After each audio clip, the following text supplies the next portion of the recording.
Hi, everybody. Thank you for joining me, and I hope you're doing well. Wanted to come to you today with a little reading update. First thing I have finished reading is Cahokia. Now, I think I've talked to you about this a little bit. Cahokia, for the uninitiated, was a major Native American, North American city located in present day Illinois, just right across the river from present day St. Louis. And not only was it a large city for the time, its culture, the Mississippian culture, which was centered there, spread really throughout the Midwest and the South. So it was very influential and, oddly enough, doesn't seem to be that well known. I mean, I grew up very near there, so it was kind of a mandatory field trip, so people around here tend to know about it, but it seems like people very far afield always say, wow, I've never heard of this. And, if you're someone from further afield who knows about it, I apologize, but that's just been the trend I've observed. But anyway, Cahokia really exploded in a big way around the middle of the 11th century and had largely died out by the end of the 13th century. And the big question, or one of the big questions this book was exploring, was what caused this gargantuan expansion that occurred around that time? I mean, it had been a farming settlement up until then, but nothing like the level of the urban center that it became very, very quickly. I mean, the old settlement was just completely razed and replaced with nicer buildings, monumental architecture, a lot of earthworks, broader, fancier plazas. Just something happened. so, um, the author talks about one hypothesis, which I'm not particularly convinced by, but it's one I like. There was a major supernova in 1054. The remnants of it can be seen as the Crab Nebula today. And it was observed, we know through artworks and writings, by North American observers, East Asian, and I believe maybe some Arabian observers too. None in Europe, oddly enough, but no works have survived anyway that suggest. I'm sure they saw it, but it's kind of hard to miss something that would have been visible during the day for several weeks and then continued to be visible at night for years. So, yeah, as much as I'd like that to have somehow gotten people's attention and triggered this expansion, I'm not particularly convinced by that idea. I tend to think that it was just a matter of, in the Mississippi floodplain there, it's very fertile soil.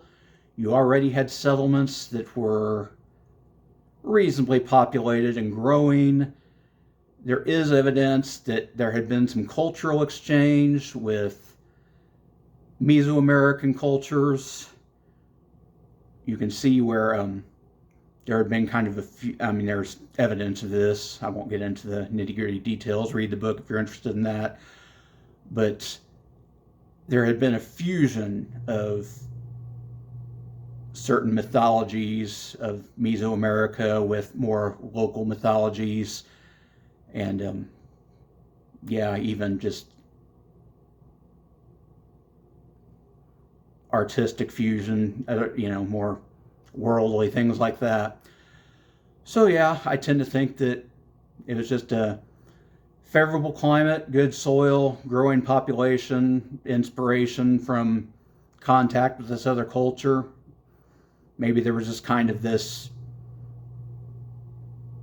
I don't know what you want to call it, tripping point that was reached that led to the expansion. That seems the most plausible to me, but I wasn't there, and it's really kind of a mystery. Of course, another major mystery is why the relatively rapid decline. I think my favorite hypothesis that's kind of implied by the book is that there was a lot of human sacrifice that took place in Cahokia, much like the Mesoamerican cultures. And I mean, we're talking very theatrical, public, part of major burial ceremonies, human sacrifice here. We're not talking someone's private religious practice here. Yeah, it was something that was done by the ruling classes as a performance. And chemical analysis of the bones, except in a few rare cases where they suspect it might have been a case of one powerful family eliminating another, it seems that these bones were of people that were not as well nourished as most of the people who lived in the actual city of Cahokia. And when you pair that up with the fact that a lot of people living at outlying farmsteads who probably fed the city show that same chemical pattern in their earthly remains, their bones suggest that they weren't getting nearly as much protein, diets were much heavier in maize, and they were supplementing that with whatever little rodents and lizards and minor game they could catch. I tend to think that maybe these farmers living out on the outskirts were kind of treated as outsiders, basically heavily taxed and coerced in other ways. Maybe their daughters were even selected as sacrifices, and maybe over time they just said, enough of that, we're out of here. And without that food supply, I wonder if the city just kind of withered on the vine, so to speak. Now again, that's speculation, as with many things around Cahokia. One of my favorite aspects of the book, actually, is that the author is writing to a lay audience here, but he does not go beyond what the evidence tells us. I mean, which is not a whole lot, actually. He lays out what evidence has actually been found, what conditions it was found under, even talks about particular archaeologists and what conditions they were working under. And then he talks about how that evidence has been interpreted over the years. He even gets into some of the interpretive trends that occur in archaeological thought. And he doesn't really answer a whole lot of questions, which I like. He's very frank about what we do and don't actually know.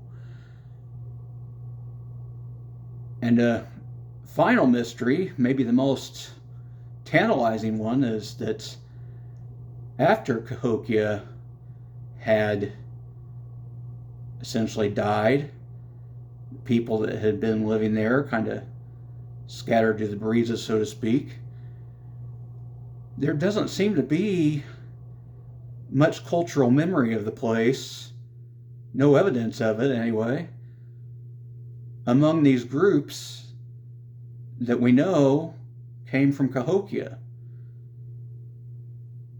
Which is odd, because it had such a massive influence on the culture. Like I said, Mississippian culture to spread everywhere. And yet, And all these groups that, I don't want to say they were descended from Cahokia exactly. I mean, I guess you could say they passed through Cahokia, so to speak. But yeah, they didn't seem to preserve any stories or memories of this massive city, and it would have been quite a sight, quite a place at its height. And you wonder why. I mean, the author contrasts that to Teotihuacan, the Mesoamerican city, where even after that city had failed, it was held up as almost a, whether it was being accurately remembered or not, almost a golden age to be imitated when these Mesoamerican peoples were building Tikal and other places after that.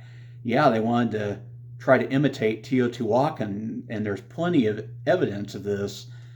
But yeah, other than a couple of kind of abstract artworks that, if you really want to interpret the hell out of them, maybe you can say refer to Cahokia, big maybe. Yeah, there doesn't seem to have been much memory or word preserved of this place. So, yeah, another mystery. But I think I've rambled on enough. I really, really enjoyed the book. And if you're interested in Native Americans at all, I highly recommend it. Like I said, it's lay accessible, but it's not pandering either. So, enough of that. I'll move on to the other thing I've read. For the Sagalong event, Sagalong 2026, I read the Saga of the Confederates. This was kind of an unusual saga. I'll lay out the plot at first. And I read this a couple weeks ago now, I think, so my memory's a little fuzzy on the names, but the protagonist starts off as son of a farmer who, when he gets to be a teenager, he's got wanderlust. He wants to move on to bigger and better things, and his father kind of treats him rather distantly. So he says, I want some kind of inheritance now, and set off on my own, start my own farmstead or whatever. And the father says, who's actually a generous man, but he's kind of cash poor. He has land, and he's always willing to give to those in need, but he himself never has all that much liquid funds around. But he tells him, well, this is all I can really give you. So son says, there's not much I can do with that. So in the middle of the night, he basically steals some rudimentary fishing equipment and goes to work as a fisherman and works up from there. Eventually gets into shipping and trading, has his own fleet of ships and everything, and really ends up making good for himself. And he returns home, a very wealthy man.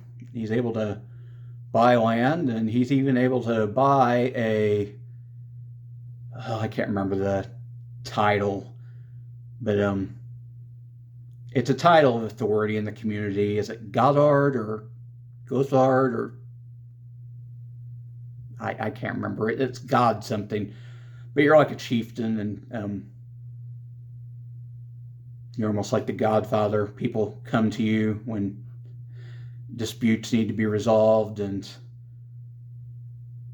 come to you for advice when legal matters need to be settled and so forth. Yeah, you're kind of a leader in the community, and he actually buys this position. But at one point when he needs to go off and do business, he leaves his property and his title with this guy who he's come to trust. And when he returns home, this man acts as though he is happily handing this back over to our protagonist, but he's not really so happy because he's met a woman and he's wanting to do his own thing. And I believe he starts off stealing some sheep from our protagonist. And our protagonist notices that these sheep just keep mysteriously disappearing, and he knows or highly suspects who's doing it, and he goes to confront him, and this rapscallion ends up accidentally killing one of our protagonist's kinsmen instead of him. He had laid an ambush and ended up killing the wrong guy. So our protagonist is going to bring a legal case of murder against this guy. But to other chieftains, when he takes his case to the All Thing, that's kind of a gathering where legal cases are decided. They view him as kind of nouveau rich, I guess you could say. They don't see him as a proper chieftain, and they're kind of jealous of him as well because they may not be as materially successful as he is. They've achieved their position by being mighty and, crushing anyone who gets in their way, proper Icelanders, But anyway, when his case is brought, they point out some procedural error he's made, and the case is tossed. But as he's going away rather dejected, he meets this mysterious old man who turns out to be his father. Remember that guy? And his father says, hey, you may know a lot about business, but you don't know anything about law, and you don't know anything about how things really work around here. He says, I'll fix it for you. So he asks his son for some money, and he goes and basically bribes the judge. Not basically, that's what he does. He bribes the judges. And suddenly the case is back open, and our scoundrel is sentenced to be an outlaw. So, yeah, our father knows how to get things done. But then the other chieftains, and they are the Confederates of the title, this confederation of chieftains, plot and decide they're going to get a hold of our protagonist's money by bringing a case against him for bribery, for trying to bribe a judge. And their hope, basically, is that he will settle, and then they get to name a penalty, and they're basically going to strip him of all his money and divide all that among themselves. So anyway, the father, again, says, never fear, I can handle this. And he goes around and, like I said, spreads a little coin around and knows who to set against who. And before long, he's got some of the judges some of the chieftains willing to play against the others and betray the others in return for, getting this special treatment from our protagonist. And he's even got one of the chieftains wanting to marry his daughter to our protagonist. That means she'll be getting married into money, and our protagonist will be getting married to an older family, So, yeah, again, our father knows how to work things around there, and when it comes to the trial, they decide to settle, but the chieftains who the father has gotten to set the penalty for basically nothing, because they've got their own deal going with them now, and which would have been better than they would have gotten dividing it all among themselves. And yeah, the plot is foiled, and our protagonist is happy, and he and his father, who were kind of distant before, are pretty close after this. So yeah, pretty happy ending, actually. Like I said, kind of an odd saga because there's not a lot of problems being solved by skull crushing here. This is all done with bribery and clever manipulation. That's not very Saga-like. I read some commentary that said this was probably written to be a satire. I think it said in the 13th century there was a lot of financial corruption among the chieftains, and when this saga was being written down, there was probably a little wink wink, nudge nudge to some of what was going on there.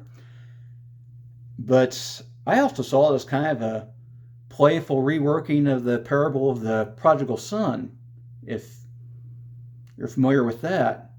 Instead of the son coming back destitute and being accepted by the father, the son comes back rich, and the father is able to help him in other ways. So, yeah, and since a lot of these stories were older stories that were written down by Christians and just put through a Christian filter, I guess that's a possibility. I'll have to do some more reading to see if anyone else has given it that interpretation. It seems pretty obvious to me. I'm sure someone else has. But anyway, that's what I've read. I don't know what I'm going to be reading next. I had started off on City of Sacrifice. It's about Aztecs and urbanization and the possible violence that's inherent in it. But I'm kind of having some caregiver dementia fatigue right now, and I've got an appointment with a medical specialist tomorrow. There's nothing wrong. It's just something I have to have checked up every now and then. But I'm nervous about that, as I always am. Get white coat syndrome. And I read into that a little bit, and before I even got out of the prologue, I'm greeted with the sight or the image of children and infants' remains piled up in a pit, having been sacrificed to the rain god. And it's like, I'm just not in the right headspace for this right now. I might be reading something a little lighter next. I don't know. I haven't decided yet. We'll see. But in any case, I hope you're doing well. Feel free to let me know what you've been reading in the comments, certainly. And I hope to speak with you again soon. Take care. Later days.